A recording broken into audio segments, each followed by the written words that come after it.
The Lone Star State upping the intensity of an ongoing crackdown on illegal immigration by deploying its own tactical strike teams. The strain this could put on an already sparse Department of Public Safety. Murky and damp right now, and thick fog develops overnight. We'll track showers and eventually strong storms and the timeline through Central Texas. Well, in line with President Donald Trump's plan to crack down on border security, the final troops have arrived in Texas to begin a high-profile deployment. Thanks for joining us. I'm Daniel Marin. And I'm Jennifer Sanders. NBC's Priscilla Thompson explains from El Paso. Yeah, we are told that the last of the troops who were deployed as a part of that mission have arrived here in El Paso, and so there are no more planned flights scheduled for troops arriving here. But we have seen hundreds of them arriving over the past several days, active duty Army and Marine troops who are going to be dispersed across the southwestern border on this mission. And it comes as Texas is also ramping up border enforcement efforts, with Governor Abbott yesterday deploying an additional 400 soldiers as part of this tactical border team. They came from Houston and the Dallas area, and they are also going to be helping with these enforcement efforts. And it comes after late yesterday we saw a concerning incident in Fronton, Texas, where CBP officers report being shot at by folks believed to be members of the Mexican cartel or operatives working with that group. No injuries were reported, but certainly very concerning, and it comes at a time where there are a lot of troops and officers on the ground working to beef up those enforcement efforts. Back to you. Well, Governor Greg Abbott pledged more support to track down and arrest immigrants in Texas illegally. He directed the Department of Public Safety to deploy tactical strike teams to assist in Homeland Security operations. And it comes at a time when the agency is facing staffing shortages and is calling on the legislature for more money. Our Capitol Bureau reporter Dylan McKim breaks down why the agency's director is asking for 500 more troopers.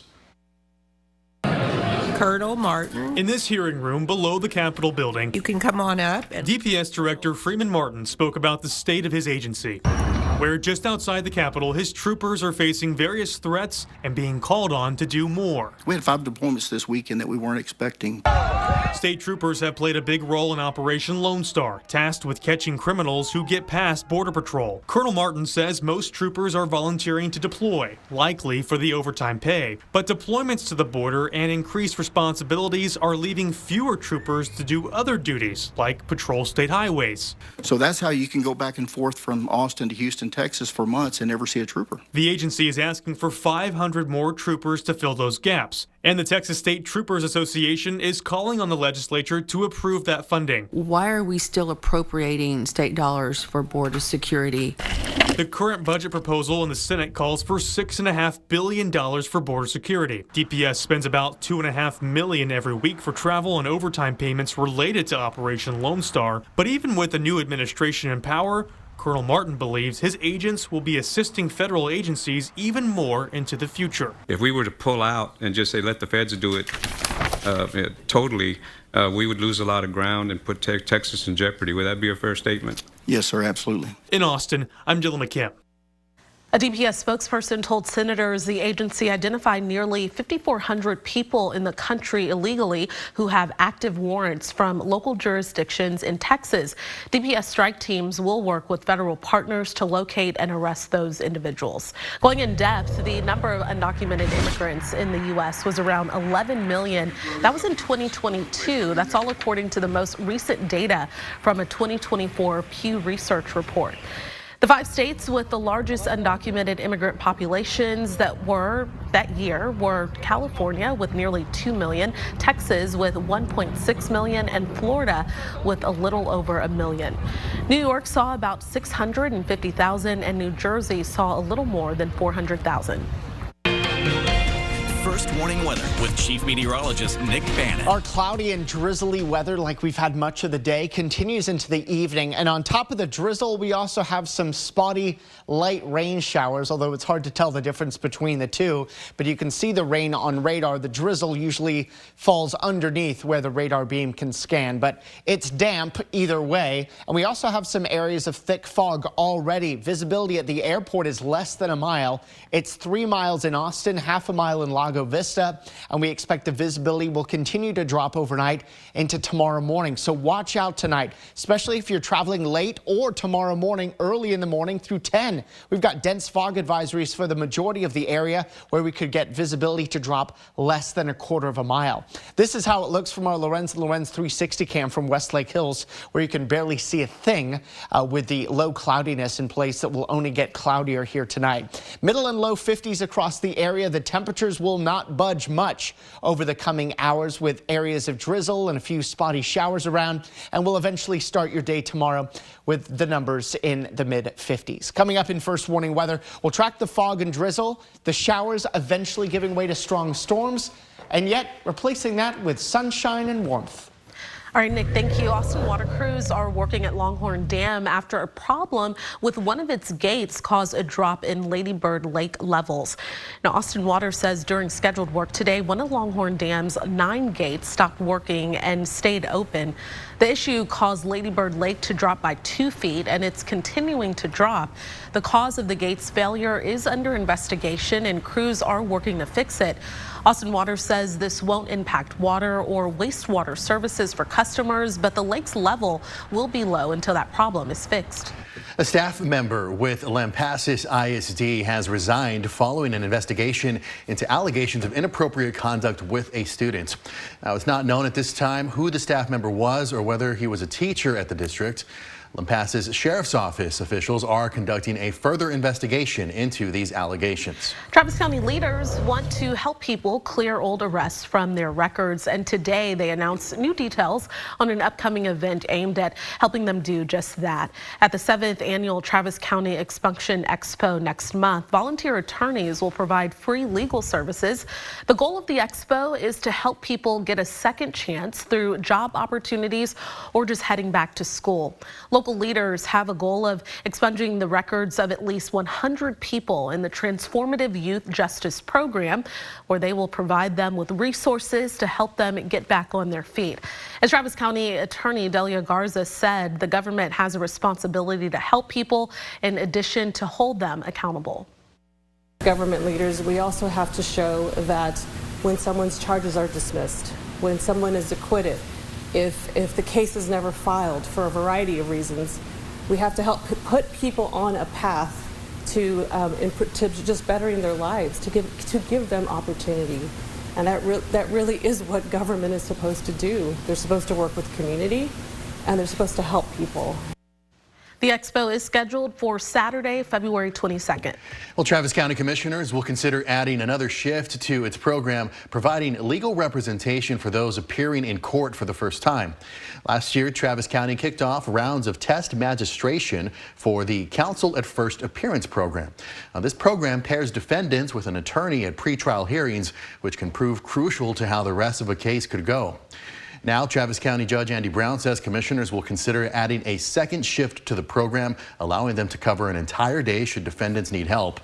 If approved, the added shift would start on February 1st, allowing for coverage from 6 a.m. to 11 p.m. St. Edward's University officially opened up its new School of Health Sciences this afternoon.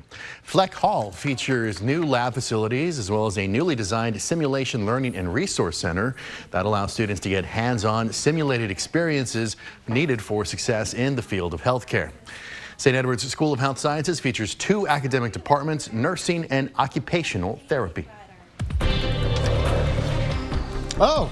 We're up already. I was just doing a little math behind the scenes. I was trying to count all of these blue boxes and see how many cooler than average days we've had in a row. And all that math led me to 12. We think we break the stretch, though, and have a warmer than average day tomorrow. It comes with more rain and eventually storms. We'll show you the timing for those and our lingering concerns in First Warning Weather. The Trump administration announced a temporary pause last night in funding most federal financial assistance programs. Now, this afternoon, a federal judge moved to temporarily block that freeze. As KXAN's Kevin Bosker reports, one local organization that relies on such aid worries about its future as things hang in the balance. What was your reaction like when you heard the grants would be paused? I was shocked. It left a lot of organizations unclear on what to do. Bradley Hargis is with Capital Area Private Defender Service. CAPS, a nonprofit in Austin that helps assist people in need of lawyers when they cannot afford one. But with the freeze on funding, you'd be looking at tens of thousands of dollars in attorney's fees, which almost no incarcerated client has. The Trump administration said in a memo that the pause will provide time to determine, quote, the best uses of funding that are consistent with the law and president's priorities. The memo states activities that will be paused includes, but is not limited to, quote, financial assistance for foreign aid, on government organizations, DEI, woke gender ideology, and the Green New Deal. I certainly understood that the new administration may have different priorities for future grants that they might award, but I've never seen an administration break a commitment for grants that have already been awarded or already being funded. And in many cases, the work has already been done and needs to be paid for. Do you fear that you're going to have to lay off anyone in your organization? Every nonprofit will and does. These grants support fundamental and essential positions, and even a short pause will represent the need to move those staff to other programs. And if you can't support that, yeah, I think you are having to look at layoff staff. Kevin Bosker, KXAN News. And to gain more insight on how this could impact agencies in our community, we reached out to several area nonprofits as well as local and county municipalities. Family Elder Care says it's still working to learn how this could impact their organization. And leadership at Travis County says, quote, from purchasing equipment for our sheriff's deputies to funding attorneys for the public defender's office, federal grants play an important role in our ability to serve our community. We will work with our federal representatives to determine how this will affect our operations and affect the community we serve. And going in depth on this, those in the medical industry feel some of the same emotions as officials try to navigate the Trump administration's order to temporarily freeze some operations. A week ago, the heads of federal health agencies received a memo instructing them to immediately put a pause on external communication and public appearances until February 1st. Now, in addition to this, research publication Science reported that the administration ordered a freeze on hiring and an indefinite ban on travel within those agencies. Depending on how long this goes, it could disrupt that innovation at the beginning that we'll start to see later down the road in 6 months, a year, when we see a decline in the new opportunities coming to patients. And the National Institutes of Health disperse billions of dollars every year to fund around 50,000 research projects around the country. In a letter obtained by NBC News, the NIH director said clinical trials can continue as scheduled. Okay, a pretty damp day out there. One of those days that you want to stay inside. I know, stay under the blankets. Yeah. I know, yes, gray, damp, but the drizzle doesn't add up to much, so it doesn't exactly help our lakes a whole lot, but we'll take the moisture that we can get. One thing it's been doing is keeping down the pollen count, except for mold, which is low, but even that has been heading downward over the last 24 hours. You can see how it looks in Georgetown from our Ewald Kubota weather camera there right along I-35, where we've got low clouds and areas of fog. In most places, the fog is not that thick yet, but notice what our computer models suggest and what we're on board with as far as the fog and visibility forecast as we start tomorrow morning. You may want to set the alarm about 10 minutes early tomorrow to give yourself a little more time to get to where you need to be, work, school, whatever, because the fog and low visibility could cause some travel issues here tomorrow morning, with a lot of us seeing visibility less than half a mile at the beginning of the day. Not much of an improvement by 9, but we should see the visibilities lifting as we head toward the end of the morning and midday, but a murky start to the day tomorrow. You thought today was murky and drizzly? Well, tomorrow's thicker fog. We've got this swirling low pressure over Southern California right now, helping to feed moisture into Texas. That's where all these clouds are coming from. And we're also getting the sprinkles, drizzle, and occasional light showers. We expect that as we head through the overnight hours into tomorrow, the rain coverage goes up a little bit, but we'll still be dealing with the drizzle and sprinkles. Even if there wasn't a rain shower over your head, it's going to feel damp much of the day. More of the same as we head through tomorrow afternoon. All the rain that comes down during the day tomorrow looks light. And then things start to change as we get into late Wednesday evening and night as a line of downpours and storms starts to set up to our west and then moves into the hill country. We think that that line arrives into the hill country just before midnight, and it actually starts to strengthen a little bit as it nears the Austin metro just before the sun comes up Thursday morning. So these storms may be locally strong, perhaps severe, although on the low end of severe, but could produce some very heavy rain at a somewhat inconvenient time. The morning commute Thursday looks rather stormy and wet with heavy rain moving through the I-35 corridor. That rain moves into our eastern counties mid to late morning and then clears the area as we head into Thursday afternoon. So primarily the rain is just a morning issue. But don't forget about it Thursday morning either. So we could have two back-to-back rough commutes. The first one with the fog tomorrow and then the rain Thursday morning. But then the sun comes out Thursday afternoon and then we're up to near 70. So tonight temperatures don't change much from where they are now. Cloudy and foggy with areas of drizzle and a few showers. We'll have mostly light showers mixed with the drizzle and sprinkles tomorrow. Cloudy but warmer. 69, 59 here tomorrow night as the rain and storm coverage increases, especially overnight into Thursday morning, where our rain chances are pretty high both tomorrow night and Thursday morning. Then Thursday afternoon, the sun comes out and we're up to 70. Severe weather risk, it's on the low end, but some marginally large hail and damaging wind is possible and localized flash flooding. But we think we're going to be able to handle most of this rain, 1/2 inch to 2 inches expected across much of the area. And then we're dry, sunny, and actually rather nice. Sunshine Friday, 71, low 70s Saturday, upper 70s on Sunday. Mostly sunny Monday and 76, then a few more clouds and a low 10% rain chance next Tuesday. We'll be right back. News Nation tonight. He's a big critic of woke culture, but are President Trump's latest actions creating a new woke on the right? George Will weighs in. Plus, Sean Spicer had this job. Now he grades the new White House press secretary in her very first briefing. Leland has it all on Balance tonight at 7/6 Central on News Nation. To find News Nation on your screen, go to newsnationnow.com. Right now, inside AI's newest player amid national security concerns over its Chinese ownership, we put tough questions to DeepSeek itself, plus a look at growing vaccine skepticism and warning of potential disease outbreaks. Boeing reported an annual loss of nearly $12 billion today, the company's largest annual loss since 2020. The results come after Boeing released preliminary results last week showing a wider loss and lower revenue than analysts expected. Still, Boeing said today its shares jumped nearly 8%, and it was making progress on increasing plane production. Boeing did not provide financial targets for this year, but previously told investors it planned to hit $10 billion in annual free cash flow by this year or next year. Heart disease continues to kill more Americans than any other disease. That's according to newly released figures from the American Heart Association. In 2022, the most recent year when data is available, more than 940,000 Americans died of cardiovascular disease.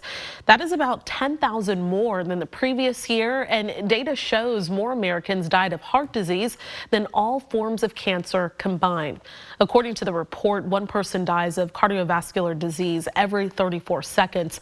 The study blames an increase in high risk factors like obesity and high blood pressure amongst a growing number of Americans for the rise in deaths.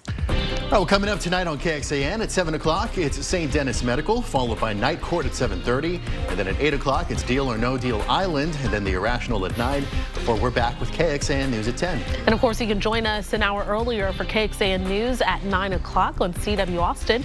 Here's where to find us.